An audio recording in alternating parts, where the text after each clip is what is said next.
Hello there, I hope you're well. We're going to read a story together and it's called The Magic Finger and it's by an author called Roald Dahl. Do you know of any other stories written by Roald Dahl? Can you think of them? He's written quite a lot of famous ones. Have you thought of any of them now? There's one about a little boy who goes to a factory that makes my favourite thing to eat. There are lots of stories by Roald Dahl. But this one, The Magic Finger, what do you suppose this could be about? Look at the picture of the girl on the front. Look what's happening to her finger.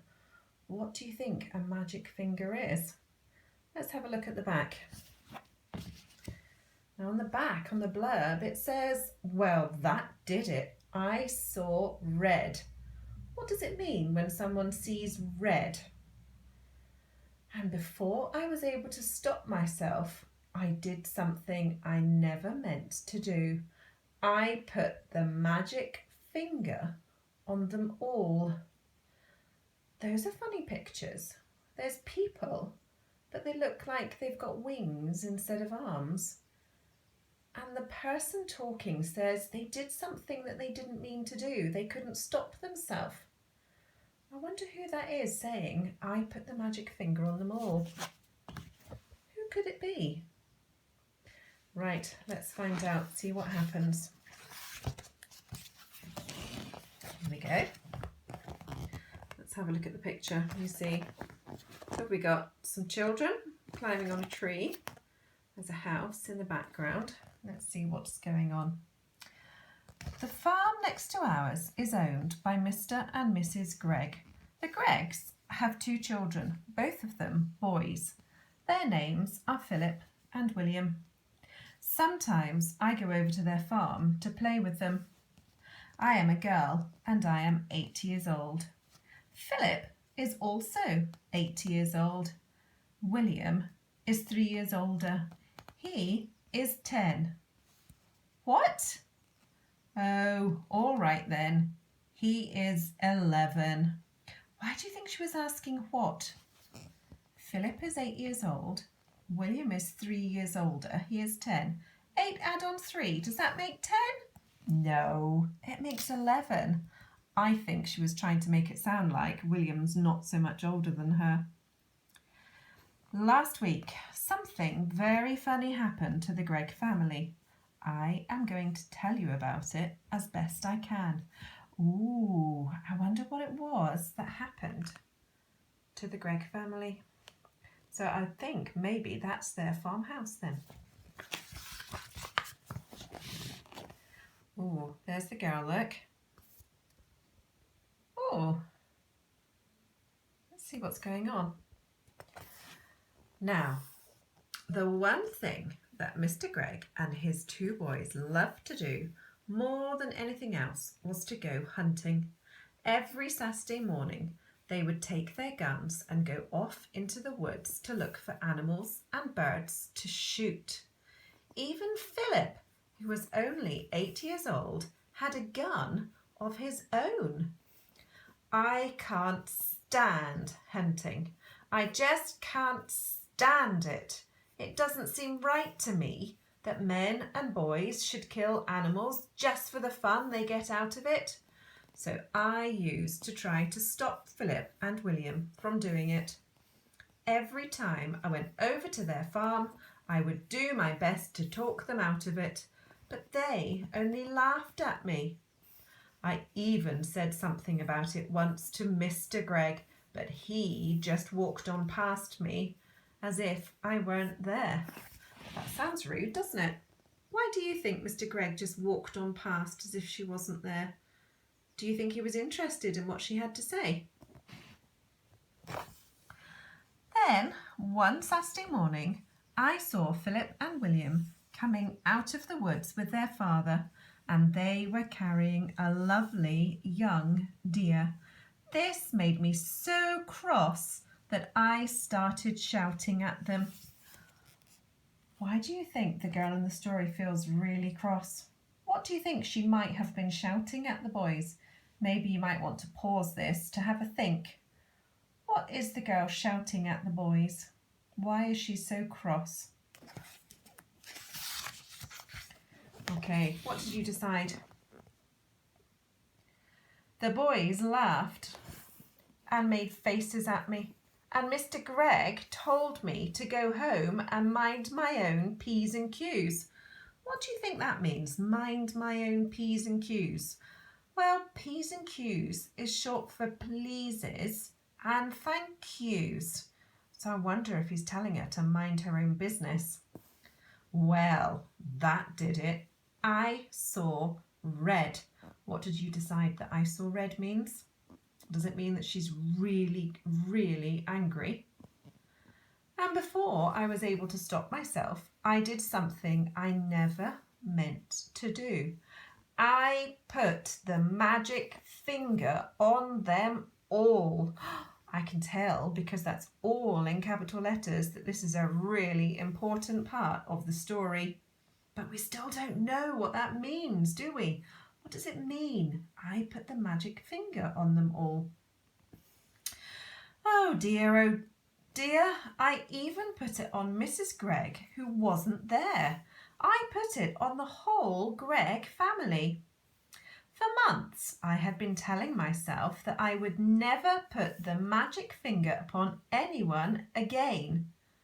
Not after what happened to my teacher, old Mrs. Winter. So that means it's not the first time she's put the magic finger on anyone. I wonder if this is Mrs. Winter. Poor old Mrs. Winter. One day we were in class and she was teaching us spelling.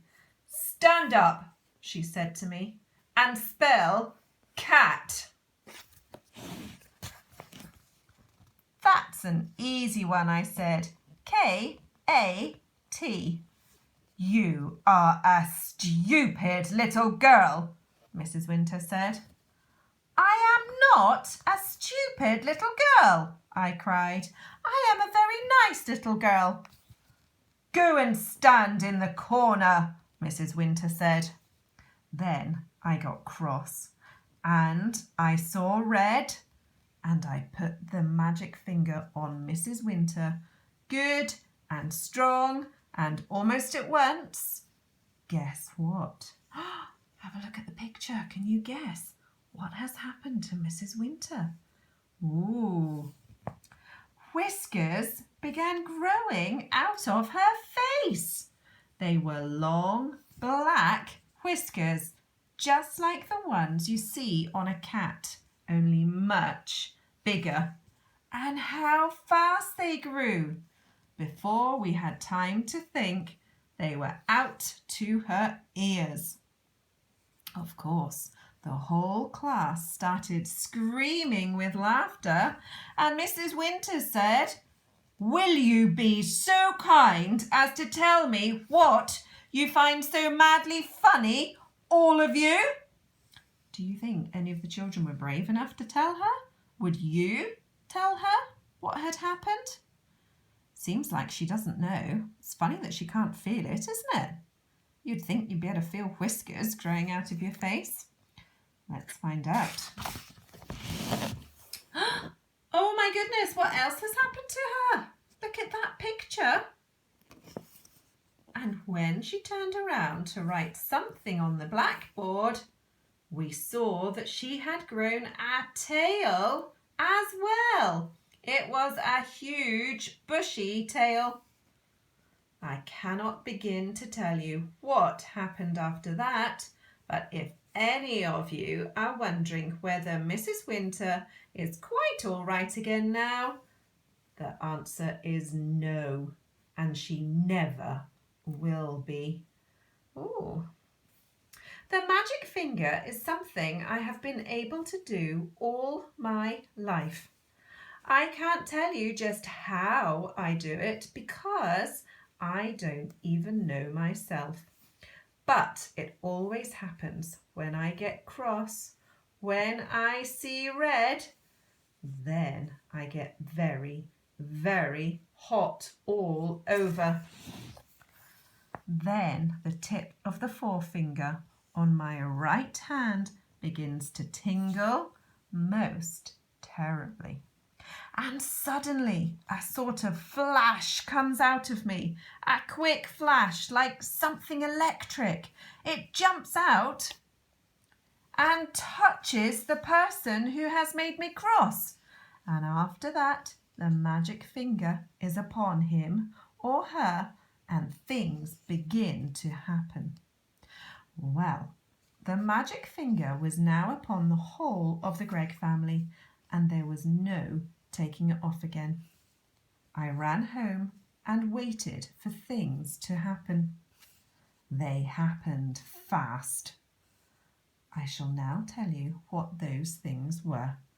I got the whole story from Philip and William the next morning after it was all over. Look, there's the girl. We still don't know her name, I don't think, do we? And there she is, getting the magic finger. Right, I've got 2 questions for you. The first question is, please make a prediction. What do you think happened when the girl got the magic finger? What happened to Mr. and Mrs. Gregg and to Philip and William? That's question 1. Question 2, if you got the magic finger, what would you use the power for? If you were feeling really cross with something and you saw red, what would you make your magic finger do? You could send me an email to tell me. You could do a drawing to show me and then send me a photo of it. I look forward to hearing your ideas. I hope you enjoyed the start of the story. I'll read you some more again tomorrow. Bye for now.